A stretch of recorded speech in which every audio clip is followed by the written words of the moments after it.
कहानी की शुरुआत होती है स्पेन के एक जेल में, जहां मैनुअल नाम के एक अकाउंटेंट को 8 साल की सजा मिलने पर लाया गया था। इसके बाद सभी नए कैदियों की सेल में जाने से पहले कपड़े उतार कर तलाशी ली गई। तभी डोमिंगो नाम के एक वार्डन ने उसके कपड़े $250 में खरीदने का ऑफर दिया, लेकिन मैनुअल ने मना कर दिया। तब डोमिंगो ने कहा कि ये कपड़े वैसे भी ज्यादा दिन तक उसके पास रहेंगे नहीं, लेकिन मैनुअल नहीं माना। इसीलिए उसे सोने के लिए गद्दा नहीं दिया गया, क्योंकि गद्दा खरीदने के लिए कैदियों को $250 जमा कराने पड़ते थे। साथ ही उसे पानी की सिर्फ एक बाल्टी मुहैया कराई गई, जो उसे पूरे 3 दिन तक चलानी थी। इस वजह से मैनुअल को शुरुआत में ही काफी मुश्किलों का सामना करना पड़ा और बेचारा कई दिनों तक नहा भी नहीं सका। जल्दी ही गंदगी की वजह से उसके पूरे शरीर पर कीड़े पड़ गए और उसका शरीर बेहद कमजोर होने लगा। खैर, फिर ब्लैकी नाम का एक कैदी उसे खाना देने आया और उसने मैनुअल को कुछ सिगरेट देकर दोस्ती का हाथ बढ़ाया। जैसे तैसे दिन बीतने लगे और मैनुअल को समझ नहीं आ रहा था कि क्या वो कभी यहाँ से आजाद भी हो पाएगा।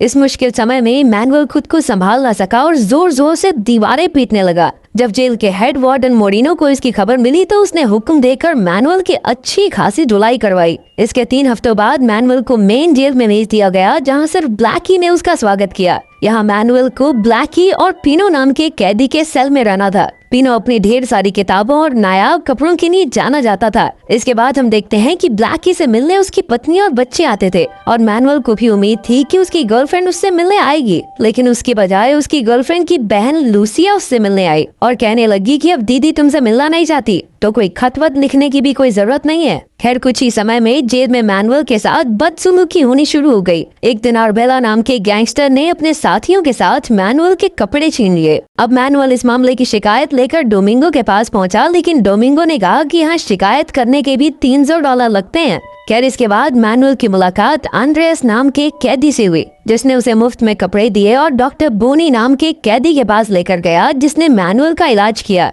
तब बोनी ने उसे कैदियों के हकों के लिए बनी पार्टी से जुड़ने की सलाह दी, लेकिन मैनुअल ने इससे इनकार कर दिया क्योंकि उसे और सजा मिलने का डर था। अगले दिन जेल में कुछ लोग अपनी सजा माफ करवाने के लिए धरना देने की बातें कर रहे थे, पर ब्लैकी और पिनो ने उनका मजाक उड़ाकर कहा कि ये हमेशा सपना ही रहेगा। खैर, फिर डॉक्टर बोनी ने मैनुअल के दांत देखने के बहाने उसे कुछ कागजों पर अपने बाएं हाथ से क्रांति के नारे लिखने को कहा, ताकि किसी को उसकी लिखाई पर शक न हो। आखिरकार मैनुअल मान गया और उसने रातों में छिपकर ये काम पूरा किया, ताकि पूरी जेल में ये पर्चे फैलाकर लोगों को इकट्ठा किया जा सके। दूसरी ओर ब्लैकी ने उसे अपनी कहानी सुनाई और बताया कि वो अपने बीवी बच्चों को बहुत याद करता है, पर अब भी उसकी सजा पूरी होने में 20 साल बाकी हैं। खैर, जल्द ही सुबह हुई और अचानक गार्ड्स ब्लैकी और 2 दूसरे कैदियों को पकड़कर ले गए। कुछ देर बाद मोरिनो ने आकर कहा कि पूछताछ के दौरान ब्लैकी को दिल का दौरा पड़ने की वजह से उसकी मौत हो गई, लेकिन सब जानते थे कि इन्होंने ब्लैकी को जानबूझकर मार डाला, क्योंकि गार्ड्स को रसोई में जमीन खोदने के सबूत मिले थे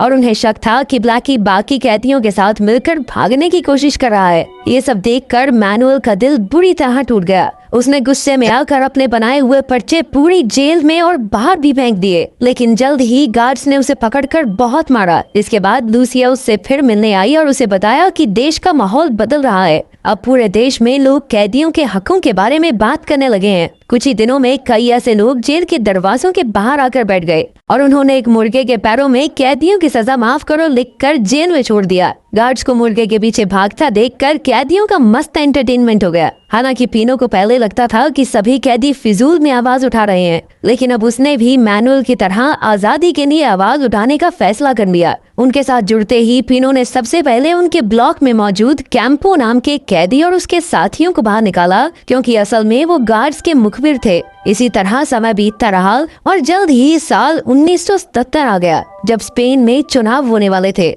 तब पिनो, बॉनी और मैनुअल मिलकर माबेला नाम के कैदी से मिलने गए, जो कि एक खास कमरे में बंद था। पिनो ने माबेला से बात करके उसे कैदियों के आजादी ग्रुप में शामिल होने को कहा, जिसके बाद वो सब मिलकर जेल में आग लगाकर दंगे भड़काएंगे, जिसके बाद पूरे देश भर में उनकी मांगे सुनी जाएं। लेकिन माबेला ने उनके साथ जुड़ने से इनकार कर दिया, क्योंकि उसने अपने लिए ये खास सेल बनाया था जहां उसकी सुख सुविधा की हर एक चीज मौजूद थी। तब पिनो ने उसके सामने एक अंगूठी रखी, जो असल में माबेला के बेटे की थी, और उसे याद दिलाया कि कैसे डोमिंगो ने उसके बेटे को मौत के घाट उतार दिया था। उसे देखकर माबेला की बदले की आग एक बार फिर से जल गई और उसने पिनो से हाथ मिलाने का फैसला किया। आखिरकार पीनो और मैनुअल अपने कमरे में लौट आए, लेकिन उनके पीछे से गार्ड्स ने पूरे कमरे को तहस नहस करके पीनो की सारी किताबें एक जगह करके उनमें आग लगा दी थी। खैर अगली सुबह नाश्ते के बाद अचानक एक कैदी जोर जोर से कराहने लगा और जैसे ही गार्ड उसे उठाने आया तो प्लान के मुताबिक उसने गार्ड पर हमला करके उसे बंदी बना लिया। तभी पीनो, बॉनी और मैनुअल ने बाकी कैदियों के साथ मिलकर पूरी जेल में तबाही मचाकर चारों ओर आग लगा दी। जल्द ही वो सब जेल की छत पर पहुंचे और बाहर से गार्ड्स उन पर रबड़ की गोलियों से वार करने लगे। कैदियों की इस क्रांति में पूरे देश ने उनका साथ दिया और आखिरकार जेल के ऑफिसर्स कैदियों की मांग सुनने के लिए तैयार हो गए। फिर कैदियों की तरफ से मैनुअल और बॉनी ऑफिसर्स से बात करने पहुंचे। जल्द ही जेल ऑफिसर्स ने उनकी बात मानकर मीटिंग की और उनकी सभी शर्तों को मंजूरी दे दी। इसी के साथ कैदियों ने अपना मोर्चा बंद कर दिया, लेकिन अचानक एक कैदी ने देखा कि ये जज असली जज नहीं है बल्कि दूसरी जेल का एक ऑफिसर था। तब उन्हें समझ आया कि मोरिनो ने कैदियों की क्रांति रोकने के लिए उन्हें धोखा दिया था। अचानक गार्ड्स ने सभी कैदियों पर हमला करके उन्हें खूब पीटा। फिर शाम को बॉनी और मैनुअल को एक ऑफिस में बुलाया गया, जहां मोरिनो ने उन्हें कागज पर दस्तखत करने को कहा, जिसके मुताबिक उन दोनों को दूसरी जेल में भेजा जाएगा और 2 साल के अंदर अंदर वो रिहा हो जाएंगे। पर अगर उन्होंने साइन करने से इनकार किया तो जेल में हिंसा करने के जुर्म में उनकी सजा 10 साल और बढ़ा दी जाएगी।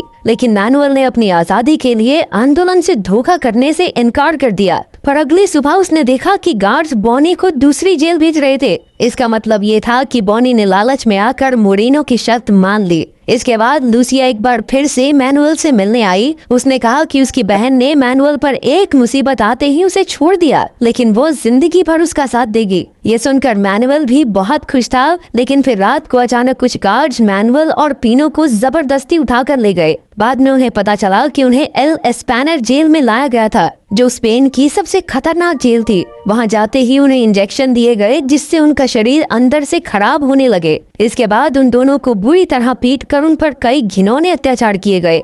जल्द ही उन दोनों की तबीयत इतनी बिगड़ गई कि उन्हें डॉक्टर के पास ले जाया गया। उन्होंने डॉक्टर को यहाँ के अत्याचारों के बारे में बताकर वापस जाने में मदद मांगी। आखिरकार डॉक्टर की रिपोर्ट के बाद पीनो और मैनुअल को फिर से पुरानी जेल में भेज दिया गया। वहाँ इनका हीरो की तरह स्वागत हुआ और एक बार फिर सबने मिलकर अपने हकों के लिए आवाज उठानी शुरू की। अब ये लोग अपनी अगली योजना बनाने में लग गए कि कैसे इन्हें पूरे देश की नजरों में आकर अपनी मांगों को मनवाना है। कुछ ही दिनों में एक नेता जेल के दौरे पर आया और मैनुअल ने कैदियों के साथ हो रहे अत्याचारों के बारे में खुलकर उसे बताया। जल्द ही उनकी ये बातें पूरे देश के सामने आई। फिर एक दिन मैनुअल ने रूबी नाम के एक जवान कैदी को गार्ड से बात करते देखा, तो उसे रूबी पर शक हो गया। एक रात जब वो माबेला के साथ उसके खास सेल में था, तो अचानक रूबी अपने एक साथी के साथ आया और उसने मौका देखते ही माबेला के पेट में चाकू घोंपकर उसकी हत्या कर दी। असल में गार्ड्स ने उसे कहा था कि अगर वो माबेला को मार दे तो वो उसके सेल का सारा सामान ले सकता है, मगर रूबी ने मैनुअल को कोई नुकसान नहीं पहुंचाया।